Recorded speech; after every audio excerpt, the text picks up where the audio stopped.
and create stronger bonds? Here's Russ on that. I would say it's stronger. I think me and Pete have gotten even closer. Okay. Pete and I, we've always had a great bond, but I think, we got to have a great heart-to-heart. And just me and Coach Carroll's relationship is stronger than ever, and I care about winning. That's what I want to do. And that's always been my focus. That's always been my goal, is to win it all. By the way, let me just say, I think I said Westbrook. Obviously, we're talking about Russell Wilson. Only happens to everyone 10 times Welcome a day, to Working in Sports.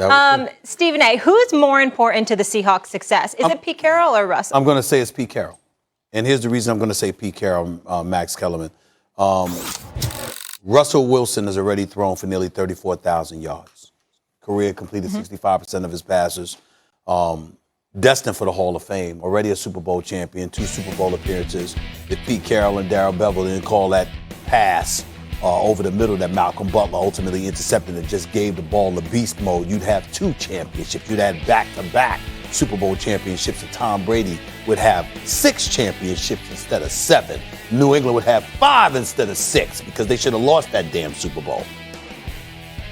When I look at Russell Wilson, I know what I'm getting. He hasn't missed a playoff but once in his entire career in Seattle. He's only got 1 Super Bowl. And when you look at it, and this is the sport of football, and we pay attention to what's going on, think about the power that the head coach has. Think about how he's the overseer of offense, of defense, of special teams. Think about the role that Pete Carroll plays in terms of assembling the roster and the squad. Russell Wilson is great. Nobody's here to question his greatness. What I'm trying to say is that particularly in the sport of football, he can't do it alone. He needs all the help that he can get. And one of the reasons why he was contemplating being traded, and he had his agent publicly give out lists of teams that he would be interested in going to, that was his way of saying to Pete Carroll enough was enough. Why? Because he believed that Pete Carroll had inhibited his success. That's really what it comes down to. If you're successful and you're winning, what will Russell Wilson have said? Think about that for a second here. Why would he come out there publicly? Because the absence of control is what he was saddled with, having to be at the mercy of other people who were making decisions. And that basically is about Pete Carroll. And in the sport of football, when you're the head coach, you have considerable power and influence, and you can get in the way of somebody like Russell Wilson. If this were basketball, Max, I would go the route of Russell Wilson. But we're talking football, and I definitely think it's the head coach. Normally, I would say baseball is a GM's league. Okay. You want the GM. Yeah. Basketball is a players' league. Best player wins. Players. And the NFL, football, is a coach's league. No one has more sway than the head coach. Right. Except something has changed recently. The increased focus on offense constantly, making it better and better, easier and easier for the offense because fans love it. I have nothing against it. Cool. Has made the quarterback so important that a handful of them, and we can name them, Mahomes, Rodgers, Brady, and I think the 4th guy in that is Russell Wilson. A handful of those extreme outlier quarterbacks are even more important than the head coach. And when I look at the NFC West, Stephen A., I see a beast of a division, the best in football. I see Stafford with the Rams, and he's an upgrade. Everyone thinks over Goff, but the Rams also have a defense, and they have an offensive line. They have all these things. It's not just about the quarterback. Arizona with Kyler Murray, but I don't think Arizona, I think they're going to come way up. I don't think they're quite ready. The Niners, also a well-rounded team. It's not about Jimmy G or even Trey Lance at this point. But Seattle, if they want to compete for a title, it's got to be about Russell Wilson. Like, Russell Wilson is more important to his team than any other team in the division. The quarterback is more important than ever before. And I don't see how Seattle does anything unless he balls out. He had a subpar year by his standards last year. But over the last 6 years, even if no one year he's the best in the league, I don't think anyone's been better than Russell Wilson over the last half dozen years in the NFL. I would remind you, Max, that when they lost the Super Bowl to the New England Patriots, there were a lot of people on that team that believe the play that was called where Russell Wilson threw the interception to Malcolm Butler was because Pete Carroll and Seattle wanted Russell Wilson to be the hero instead of beast mode.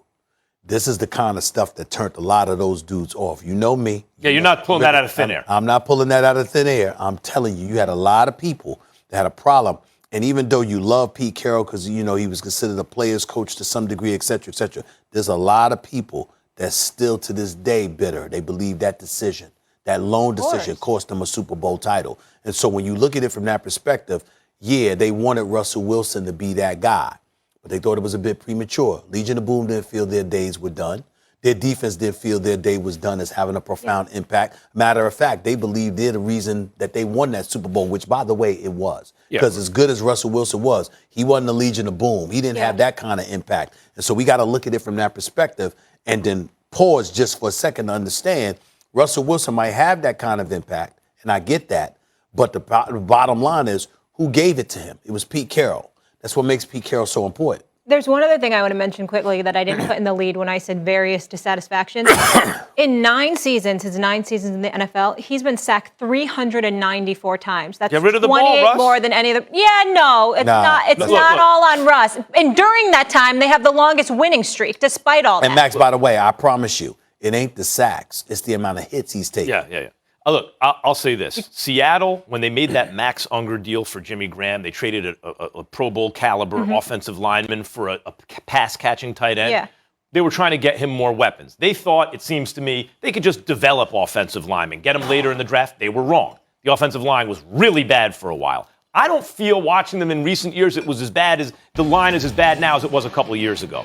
It's gotten progressively a little bit better. Hold on. The defense should be much better this year. Hold on. You can't say that on national television. Why? Because you ain't Russell Wilson. You ain't the one getting hit. Well, you know, I don't know. Well, here's what I mean by that. You're saying the offensive line didn't look as bad. Listen, a couple of years ago, I get where you're coming from. Don't get me wrong. I don't mean it in a literal sense because obviously you're a pundit and you're giving your opinion. So am I. I'm not saying that, Max. What I'm saying is this. 2 years ago, he didn't entertain being traded.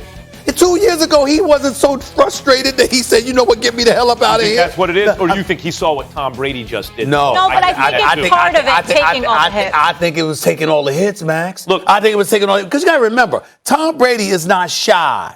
Like, he ain't running anywhere. He's not scrambling for his life like Patrick Mahomes did in the Super Bowl or Russell Wilson's been known to do. Tom Brady can see you coming and go down. All right, I'll live another day. I'll live another play. Russell Wilson's trying to extend plays and make things happen. So he's exposed himself to more hits. So I'm saying to you, 2 years ago, he didn't sit up there and say enough's enough. He said that this year. That plays into my argument. In other words, the Rams got a better offensive line. The Niners got a better offensive line. I do think Seattle's defense in particular will be better this year. So do I. But they're more well-rounded teams in the division. They are reliant on Russell Wilson. Russ got to cook for them to win. That's why I think he's even more important than the head coach. Yeah, and I'm saying to you, the man, he looked at Pete Carroll and said, enough's enough. And not only that, Pete Carroll's sons were a part of the team as well, and people had supposedly had a problem with them. So that again, everything points. Well, apparently it's all bygones. Everything, and they're better than ever. You know why? Because Pete Carroll said, "I'm gonna listen." That's why it's bygones. If you come to me and you say, I got you, I'm going to listen to what you're saying. That changes it. Maybe the Packers should listen. Yeah, right. Pete Carroll looked around at the Packers and the Pats and said, I might be slow, but I'm not stupid. Let's get Russ here. Let's get everybody in here and have a nice family chat. Get things straightened out. Take care of my guy. Yeah. All right, guys, let's keep it rolling. To the NBA we go. The Greek Freak absolutely clutch last night. What a game. Kendrick Perkins joining the show next. Will he finally change his tune?